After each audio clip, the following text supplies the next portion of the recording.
तो आज का रिएक्शन थोड़ा सा आपको भी शायद चौंका सकता है। अगर आप 90s के किड्स हैं तो शराब के नशे में तोड़ दिया विश्व रिकॉर्ड। तो भाई आज हम देखने वाले क्रिकेट के कुछ ये वो वाला मैच है जिसमें सबसे पहले मतलब क्रिकेट में सबसे पहले 400 रन बने थे उस टाइम पे। ठीक है, ये पहला मैच है जिसमें 400 रन बने थे, जो कि ऑस्ट्रेलिया और साउथ अफ्रीका का मैच था। इस मैच को आपने अगर नहीं देखा हुआ है या आपको पता नहीं है इसके बारे में, तो अब आपको पता लगा कि पहली बार जिस वनडे क्रिकेट में 400 रन बने थे वो ये मैच था। तो इसमें इस भाई ने, जो भी ये चैनल है, इस भाई ने ये दावा किया कि शराब के नशे में वर्ल्ड रिकॉर्ड मतलब विश्व रिकॉर्ड बनाया गया है, तोड़ा गया है। तो चलते सीधा और देखते हैं कि इसमें क्या बताया गया है, डिटेल इस भाई ने क्या बताई गई है, और देखते हैं इसके बारे में बढ़िया से समझते हैं। और आप भी बताना कमेंट करके कि आपने ये मैच देखा था या नहीं। चलो, तो ये है भाई, चैनल का नाम है, जिस चैनल ने डाला है क्रिकेट मसिंग। अब क्रिकेट मसिंग का मतलब क्या होता है मुझे नहीं पता। इतिहास बनने वाले हैं। इस मैच में कई रिकॉर्ड्स तो शराब के नशे में बने और कई खिलाड़ियों ने ऐसी पारियां खेल डाली जो आज T20 के जमाने में भी कोई नहीं खेल सकता। नहीं, ये बात तो सच है भाई। उस समय जो ऑस्ट्रेलिया की टीम हुआ करती थी ना भाई, मतलब एक से बढ़ के एक धांसू प्लेयर हुआ करते थे। मतलब जिसके साथ भी उसका मैच हुआ करता था ना भाई, सब ये समझ लो कि उसकी तो टीम की खैर नहीं होती थी। ये बात है उस दौर की जब वनडे क्रिकेट में किसी भी टीम के लिए 400 का स्कोर बनाना महज एक ख्वाब होता था और सही पूरी बात है, दुनिया का मानना था कि ये कारनामा केवल ऑस्ट्रेलिया ही कर सकती है। बात सही है कि उसी के पास ऐसे खूंखार प्लेयर हुआ करते थे। लेकिन 400 रन बनाने के बाद भी ये मैच ऑस्ट्रेलिया के दामन पर एक काला दाग छोड़कर जाएगा। क्योंकि ऑस्ट्रेलिया इसमें हार जाती है और साउथ अफ्रीका इनको पेल देती है इस वाले मैच में। ये बात किसी ने सोची भी नहीं थी। ऑस्ट्रेलिया की खूंखार टीम में एक से बढ़कर एक हैवान खिलाड़ी होते थे। हाँ भाई, Adam Gilchrist, Hayden, Ricky Ponting, फिर उसके बाद नीचे स्टॉक स्टॉक समथिंग कुछ नाम थे भाई। वो रेड्स वाले बाल बना के आता था भाई, बहुत मारता था। गेंदबाज एक खिलाड़ी को आउट करता तो अगला खिलाड़ी उससे भी ज्यादा खतरनाक होता था। एंड्रू सैमसन, एंड्रू सैमसन कह रहा हूँ एंड्रू साइमंड्स, भाई खतरनाक होते थे सारे। आउट करते करते गेंदबाज थक जाते थे, लेकिन कंगारुओं की पारी खत्म होने का नाम नहीं लेती थी और इस लिहाज से ये मैच बहुत ही रोमांचक होने वाला था। मैच शुरू होता है और टॉस जीतकर ऑस्ट्रेलिया ने पहले बल्लेबाजी करने का फैसला किया। ऑस्ट्रेलिया की तरफ से एडम गिलक्रिस्ट और साइमन कैटेज पारी की शुरुआत करते हैं और गिलक्रिस्ट पारी के पहले ओवर में ही एक शानदार चौका जड़ देते हैं। गिलक्रिस्ट के बारे में कहा जाता था कि अगर वो 10 ओवर खेल जाएं तो मैच को एक तरफा कर देते थे। गिलक्रिस्ट पारी के शुरुआती ओवर्स में शानदार ड्राइव लगाकर चौके बटोरते हैं और दोनों ही बल्लेबाज अपने अंदाज में बल्लेबाजी करने लगते हैं। ऐसा कोई भी ओवर नहीं जा रहा था जिसमें बाउंड्री नहीं आ रही थी। एडम गिलक्रिस्ट मखाया एंटनी की कुटाई कुछ इस तरह कर रहे थे जैसे वो कोई अफ्रीकी लेजेंड नहीं बल्कि किसी क्लब का मामूली सा बॉलर हो। और इसी बीच गिलक्रिस्ट अपनी हाफ सेंचुरी पूरी कर लेते हैं और इसके लिए उन्होंने केवल 35 गेंदों का सामना किया। सही बात है भाई, उस समय बहुत गिलक्रिस्ट ये सब बहुत मारते थे यार। हेडन, मैथ्यू हेडन, गिलक्रिस्ट, इन दो की जोड़ी आती थी पहले भाई। ये दोनों ऐसा लगता था अकेले ही मैच उड़ा ले जाएंगे पूरा पूरा। इसके बाद भी बाउंड्रीज का सिलसिला जारी रहा और 15वें ओवर की पहली बॉल पर गिलक्रिस्ट ने इस पारी का पहला छक्का जड़ दिया और अगली ही बॉल पर गिलक्रिस्ट एक बड़ा शॉट खेलने के चक्कर में आउट हो गए। गिलक्रिस्ट ने अपनी तूफानी पारी में 55 रन बनाए और अफ्रीकी टीम का ये जश्न बता रहा था कि उन्होंने कितना बड़ा विकेट ले लिया था। हालांकि अफ्रीकी टीम को जरा सा भी एहसास नहीं था कि पवेलियन से रिकी पॉन्टिंग के रूप में एक सुनामी मैदान पर सही बात है भाई, एक जाता था तो एक आता था भाई, और खतरनाक एक से रही थी। ऑस्ट्रेलिया का स्कोर 15 ओवरों में 97 रनों पर एक विकेट था और साइमन कैटेज पॉन्टिंग के साथ मिलकर स्कोर को आगे बढ़ा रहे थे। इसी बीच साइमन कैटेज का भी अर्धशतक पूरा हो जाता है। इसके बाद तो मानो दोनों बल्लेबाजों के सर पर भूत सवार हो गया हो। दोनों बल्लेबाज अफ्रीकन गेंदबाजों की ऐसी पिटाई कर रहे थे मानो आज जरा सा भी रहम करने के मूड में ना हो और लगातार चौकों और छक्कों की बरसात कर रहे थे। इसी बीच रिकी पॉन्टिंग ने इसी छक्के के साथ अपनी 50 भी पूरी कर ली और इसके बाद तो रिकी पॉन्टिंग हर गेंद पर छक्कों में ही डील कर रहे थे। अब हर ओवर में लगभग 15 रन बन रहे थे। कैटिच और पॉन्टिंग के इस मार से पूरी अफ्रीकी टीम के कंधे पर भाई क्रिकेट मसिंग भाई बहुत सही बेहतरीन तरीके से समझा रहा है, एकदम बढ़िया। मतलब कहते हैं या तो भाई है, इसने उस टाइम पे देखा हुआ मैच है तभी ये बता रहा है इस तरह। जिसने उस समय वो मैच देखा है ना भाई, वही बंदा उस चीज को डिस्क्राइब कर सकता है उतने अच्छे तरीके से। और ये 90s या 80s वाला ही भाई अपना कंधे गिर चुके थे। ऑस्ट्रेलिया ने 29 ओवरों में ही 200 रनों से ज्यादा कूट दिए थे और अभी मात्र एक विकेट ही गिरा था। थोड़ी देर बाद कैटिच 90 रन बनाकर आउट हो जाते हैं और इन दोनों के बीच एक शतकीय साझेदारी टूट जाती है। लेकिन आज पोंटिंग को इन सबसे कहाँ कुछ फर्क पड़ने वाला था। वो तो आज इतिहास बनाने के इरादे से मैदान पर उतरे थे। पोंटिंग लगातार चौके और छक्के लगाते रहे। दूसरी तरफ नए बल्लेबाज हसी तो मानो अफ्रीकन गेंदबाजों के साथ मजाक कर रहे हैं। माइक हसी भाई ये था। हसी ऐसे सहला सहला कर चौके मार रहे थे जैसे सिंगल लेना हो, लेकिन बॉल बाउंड्री के बाहर जा रही। मैं कहता रहा हूँ भाई, वो टीम ऐसी हुआ करती थी, इसलिए उस टीम को चैंपियन बोला करता था भाई। उसका स्टार्टिंग से लेकर एंड तक हर बंदा खतरनाक होता थी। इन दोनों के बीच 50 रनों की पार्टनरशिप मात्र 35 गेंदों में हो चुकी थी। अब पोंटिंग मात्र 70 गेंदों पर 99 रनों पर खेल रहे थे और आखिर में थक हार कर अफ्रीकी कप्तान ग्रेम स्मिथ खुद गेंदबाजी करने का फैसला करते हैं। एक कप्तान दूसरे कप्तान को गेंदबाजी कर रहा था और सिंगल लेकर पोंटिंग ने अपना शानदार शतक पूरा कर लिया। इस बीच माइक हसी भी कहां पीछे रहने वाले थे। उन्होंने भी अपना 50 पूरा कर लिया और अब माइक हसी अपनी खूंखार बल्लेबाजी से पूरी दुनिया को बता रहे थे कि आखिर उन्हें क्यों मिस्टर क्रिकेट कहा जाता है। अब ऑस्ट्रेलियाई टीम का स्कोर 42 ओवरों में मात्र 2 विकेट खोकर 356 रन हो चुका था और अब रिकी पोंटिंग सिर्फ छक्कों में डील कर रहे थे। तुम्हें याद होगा जो मतलब पहले जिन्होंने क्रिकेट देखे हुए, मैं ये सारी 2000 और 90s वाले टाइम की बात कर रहा हूँ। एक ना अंपायर हुआ करते थे भाई, मेरे को उनका नाम याद नहीं है, बट भाई वो हमेशा से वो अंपायर ना मतलब एनर्जेटिक कितना एक्टिव रहते थे। उनके सिक्स दिखाने का तरीका, फोर भी बहुत मतलब हर एक चीज को दिखाने का तरीका, हर एक चीज को प्रेजेंट करने का तरीका, ऐसा लगता था कि भाई बंदे क्रिकेट अलग खेल रहे हैं और अंपायर अपने यहाँ पे जो चीज जॉब करने आया ना उसमें अलग लेवल पे खेला। एक होता है नॉर्मल सिक्स दिखाते हैं, एक होता है नॉर्मल आउट बताते हैं। भाई वो सिक्स भी फोर में भी अलग लेवल पे लेग मतलब जो भी चीज होती थी उसमें एक अलग लेवल दिखाते थे अंपायरिंग में। वो मेरे को आज तक का सबसे बेस्ट अंपायर लगते थे।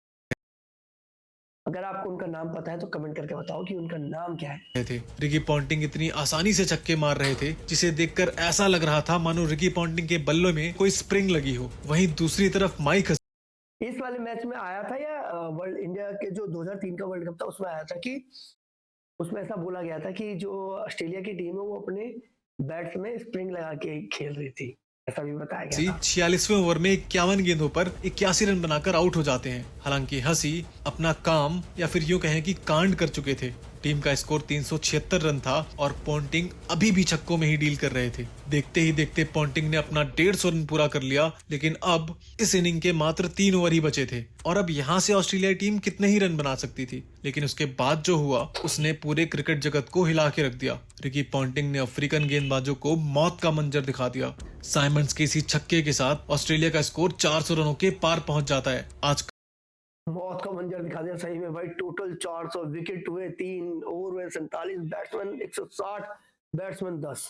रिकी पोंटिंग ने गंदा पहला हुआ। क्रिकेट का इतिहास भी ऑस्ट्रेलियाई टीम को सलाम कर रहा था। इसी बीच पोंटिंग 105 गेंदों पर 164 रन बनाकर आउट हो जाते हैं। वो आउट तो हो गए थे, लेकिन ये उनको भी पता था कि उनकी आज की पारी हमेशा हमेशा के लिए क्रिकेट जगत में अमर हो जाएगी। आखिर के 2 ओवरों में साइमंड्स ने अपना राक्षसों वाला रूप दिखाते हुए कुछ बड़े शॉट्स लगाए रूप दिखा के और टीम के स्कोर को 434 रनों तक पहुंचा दिया। आज से पहले ऑस्ट्रेलियाई टीम से 400 रन भी नहीं बने थे और इस टीम ने 434 रन बना दिए थे। आज इस टीम ने एक इतिहास। गिलक्रिस्ट 44 बॉल में 55, कैटिच 90 बॉलों में 79, चलो ये तो चलेगा। पोंटिंग 105 बॉल में 164, हसी 51 में 81, साइमंड 13 में 27, ली तो आया ही ना बाद में था, ब्रैडली, मार्टिन क्लार्क, ये सब तो लेके नहीं आए क्योंकि ये थोड़ा सा स्लो वाले थे, आराम से खेलते, बट खेलने वाले तो यही थे। रचा था और एक ऐसा इतिहास जो आज से पहले कभी नहीं बना था। ऐसा इतिहास जो कई दशकों तक टूटने वाला नहीं था, लेकिन ये कुदरत का करिश्मा ही था। आगे बढ़ने से पहले अगर आपको वीडियो पसंद आ रही हो तो एक लाइक जरूर करना। भाई क्रिकेट की अगर आप जानकारी चाहते हैं, क्रिकेट के मतलब कंटेंट देखना चाहते हैं तो क्रिकेट मसिंग भाई को जरूर फॉलो करें। यस, और हमें भी सब्सक्राइब करना। अफ्रीकी टीम के लिए ये मैच एक मजाक बन चुका था, क्योंकि 434 रनों को पाना किसी करिश्मे से कम नहीं था। ऐसे हालात में अफ्रीकी खिलाड़ी पारी की शुरुआत करते हैं, और जहां इस मैच में एक अच्छी शुरुआत की जरूरत थी, तो वहीं दूसरे ओवर में अफ्रीका को बोयटा डिपेनार के रूप में पहला झटका लग गया। और अब हर्षल गिब्स मैदान पर आ रहे थे, जिन्होंने पिछली रात इतनी ज्यादा शराब पी ली थी कि वो अभी तक नशे में थे, और मैच शुरू होने कुत्ता बना देगा हर्षल गिब्स। ये 1 घंटे पहले ही टीम से जुड़े थे। कहा जाता है कि सरफिरे लोग ही इतिहास बनाते हैं, और गिब्स वही थे। अब आप कहोगे कि शराब वाली बात कहां से आई? कई सालों बाद ऑस्ट्रेलियाई खिलाड़ी माइक हसी ने अपनी आत्मकथा अंडरनीथ द सदर्न क्रॉस में इसके बारे में लिखा। गिब्स मैच से एक रात पहले होटल के रेस्टोरेंट में डिनर करने गए। बाकी क्रिकेटर्स भी खाना खा के वापस आ गए, मगर हर्षल गिब्स कोना पकड़कर शराब पीने लगे, और माइक हसी ये सब बड़े ध्यान से देख रहे थे। अंत में हसी जब सोने जा रहे थे, तो उन्होंने अपने कमरे की खिड़की से देखा कि गिब्स अभी भी शराब पी रहे थे, और हसी ने मन में ही सोचा कि चलो अच्छा है, एक अफ्रीकी टॉप ऑर्डर बैट्समैन सस्ते में निपट जाएगा। लेकिन आज कुछ और ही होना था।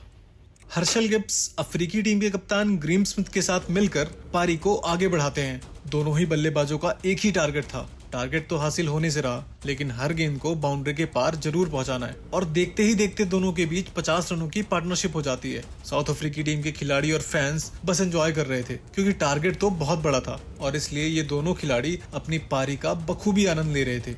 गिब्स ने इसी सिंगल के साथ अपना 50 पूरा कर लिया, लेकिन स्मिथ भी कहां पीछे रहने वाले थे।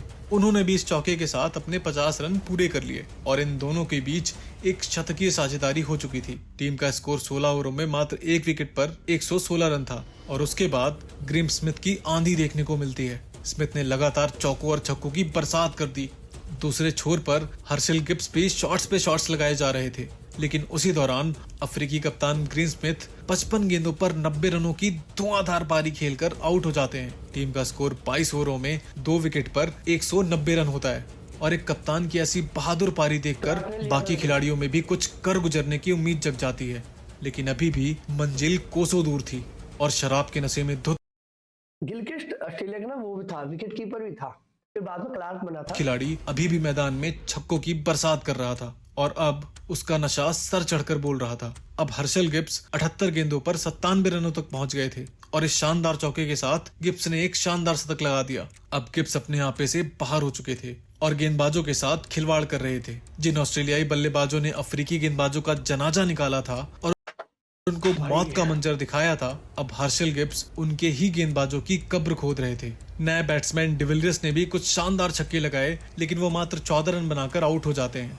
अब अफ्रीका को 19 ओवरों में 151 रनों की जरूरत होती है, लेकिन गिब्स रुकने का नाम नहीं ले रहे थे, और छक्कों पर छक्के लगाए जा रहे थे। उनके शॉट्स देखकर ऐसा लग रहा था मानो वो अपनी जिंदगी की आखिरी पारी खेल रहे हों। लेकिन 32वें ओवर में गिब्स 111 गेंदों पर 175 रनों की धमाकेदार पारी खेलकर आउट हो जाते हैं, और गिब्स के विकेट के साथ अफ्रीका की जीत की उम्मीद धुंधली दिखाई देने लगती है।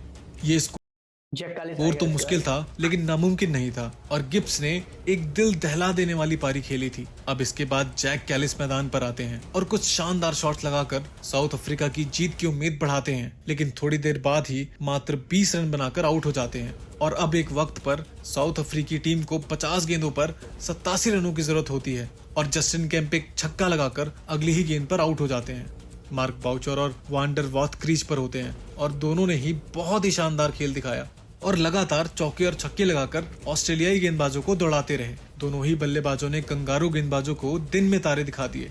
अब मात्र 35 गेंदों पर 60 रनों की जरूरत होती है, और उसके बाद अगले ओवर में एक चौका लगता है, और उसके बाद अगली गेंद पर लगा ये छक्का रिक्वायर्ड रन रेट को और कम कर देता है। वांडर वॉथ 11 गेंदों पर 26 रन बना चुके थे, लेकिन तभी वो आउट हो जाते हैं, और अब साउथ अफ्रीकी खेमा निराश हो जाता है। अब अफ्रीकी टीम को 19 गेंदों पर 34 रनों की जरूरत होती है, और एक नया बल्लेबाज क्रीज पर आता है, लेकिन आते ही एक शानदार चौका लगा देता है। मानो आज मैदान पर जो भी आता चौकों की बूटी पी कर आता, और पेल के मारते आते ही एक चौका लगा देता। एक वक्त पर साउथ अफ्रीकी टीम को 18 गेंदों पर मात्र 30 रनों की जरूरत होती है, और इसी के साथ मार्क वाउचर का ये शानदार चौका ओवर की पहली ही गेंद पर आता है। लेकिन इसी के साथ अफ्रीकी टीम 400 रनों के पार जा चुकी थी, यानी एक इतिहास बन चुका था, और दूसरा इतिहास बनना बाकी था। जो इतिहास में कभी नहीं हुआ था, वो आज 2 बार हो चुका था। उसके बाद बाउचर ने एक और चौका लगा दिया, और उसके तुरंत बाद फिर एक झन्नाटेदार छक्का लगा दिया और इसी के साथ अफ्रीकी टीम जीत के करीब आ चुकी थी। लेकिन इस बीच रॉजर 6 गेंदों पर 12 रन बनाकर आउट हो जाते हैं। अब साउथ अफ्रीका को लास्ट ओवर में 6 गेंदों पर 7 रनों की जरूरत होती है और हाथ में केवल 2 विकेट बाकी थे। साउथ अफ्रीकी टीम इतिहास रचने को तैयार थी और पहली बॉल पर सिंगल आता है। ये मैच यहाँ तक जाएगा इसका अंदेशा किसी को भी नहीं था। जो सदियों में एक बार होता था वो आज हो रहा था और अगले ही गेंद को एंड्रो हॉल ने चौके के लिए भेज दिया। अब मानो साउथ अफ्रीकी टीम ये मैच जीत चुकी थी। साउथ अफ्रीका का खेमा खुशियां मना रहा था क्योंकि अब 4 गेंदों पर मात्र 2 रनों की जरूरत होती है। लेकिन ये मैच एक बार फिर से करवट बदलता है और एंड्रू हॉल आउट हो जाते हैं। अब इस मैच को जीतने के लिए ऑस्ट्रेलियाई टीम को मात्र 1 विकेट की जरूरत होती है और अफ्रीका को केवल 2 रनों की। हालांकि अगली गेंद पर सिंगल मिलता है और ये मैच टाई हो जाता है। लेकिन साउथ अफ्रीका के लिए अच्छी खबर ये थी कि मार्क बाउचर स्ट्राइक पर आ चुके थे और गेंद ब्रेट ली के हाथ में थी। ब्रेट ली ने 5वीं गेंद करी और उस गेंद को मार्क बाउचर ने चौके के लिए भेज दिया और इस तरह से साउथ अफ्रीका ये ऐतिहासिक मैच जीत जाता है। अफ्रीकी खिलाड़ी खुशी से पागल हो जाते हैं तो वहीं अफ्रीकी दर्शक इस जीत को देखकर रोने लगते हैं। ऑस्ट्रेलिया के 434 रनों के जवाब में अफ्रीकी टीम ने 438 रन बना दिए थे और ऑस्ट्रेलिया के घमंड को तोड़ कर रख दिया था, या यूं कहें एक इतिहास बदलकर एक नए इतिहास की स्थापना कर दी थी। ऑस्ट्रेलिया ने इतिहास का सबसे बड़ा स्कोर तो बनाया लेकिन उसे डिफेंड नहीं कर पाया और ये ऑस्ट्रेलिया के लिए एक दाग से कम नहीं था।